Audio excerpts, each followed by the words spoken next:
A new study from China took a closer look at how coronavirus affects children. Scientists studied 10 Chinese children, so it's not a large sample here, but they were all diagnosed with COVID-19. 7 of those children had a fever, and there were some reports of coughing, sore throat, and nasal congestion. However, they showed none of the other symptoms seen in adult patients, including muscle aches, headaches, and pneumonia. Experts say those milder symptoms might make it more difficult to detect the illness in children. Amazon is telling all of its employees around the world to work from home if they can. The company is telling workers to practice the at-home policy through the end of March. Unlike employees at Amazon's corporate offices, many workers at its fulfillment centers and delivery drivers, they just can't do that. Earlier this week, Amazon created a $25 million relief fund, allowing those employees to apply for grants equal to or up to 2 weeks' pay if they are diagnosed with coronavirus.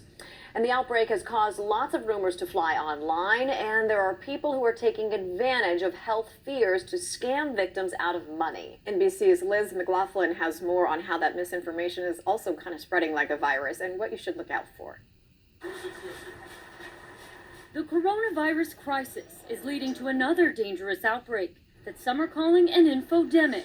It's causing people to spend money on things that they shouldn't, and in some cases, it could be dangerous. Falsehoods from conspiracy theories to hazardous health advice circulating online, spurring panic that's driving product shortages, price gouging, and bogus treatments. Anytime that you have like a public health emergency like this, there are going to be kind of scammers out there and certain product makers that are going to try to take advantage of the situation. The FDA and FTC sent warning letters to several sellers, including televangelist Jim Bakker, now also facing a lawsuit from the state of Missouri. Welcome to the Jim Bakker Show. After selling a product on the show as a coronavirus cure. Right now, there are no FDA-approved products for treating this coronavirus.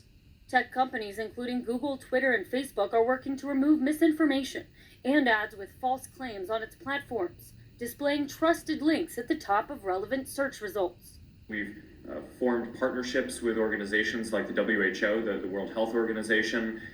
Amazon says it's removed thousands of products for making false claims or price gouging, and even removed some fake books about the virus. They have not been able to get rid of these products as fast as they're popping up. A reminder for consumers to be on guard against scams as well as germs. Liz McLaughlin, NBC News. Security researchers also say they're seeing fake coronavirus websites popping up. They say just make sure you look for a trusted news or health organization. The World Health Organization is one, the National Institutes of Health, and of course the Centers for Disease Control and Prevention are all good ones.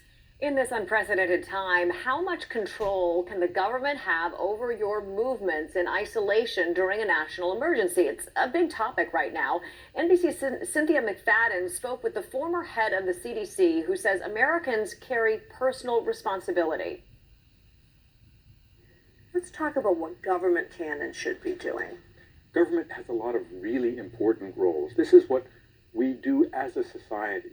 One clear thing that CDC needs to do is be out there every day telling people what we know, what we don't know. Fundamentally, when it comes to infectious diseases, your right to swing your fist ends at my nose. And your right to spread an infection is not without limit. So if you're ill, if you may be ill, and you have to have some curtailment of what you can do, that's just the way it's going to have to be, because we're all in this together. What a civil rights advocate says about people's liberties and potential quarantines, that's coming up on NBC Nightly News with Lester Holt. Well, the proper way to cough and sneeze is something that we're taking a look at. It may seem obvious, but maybe not so much. Some of these common sense things are really important, and we're going to walk you through these next.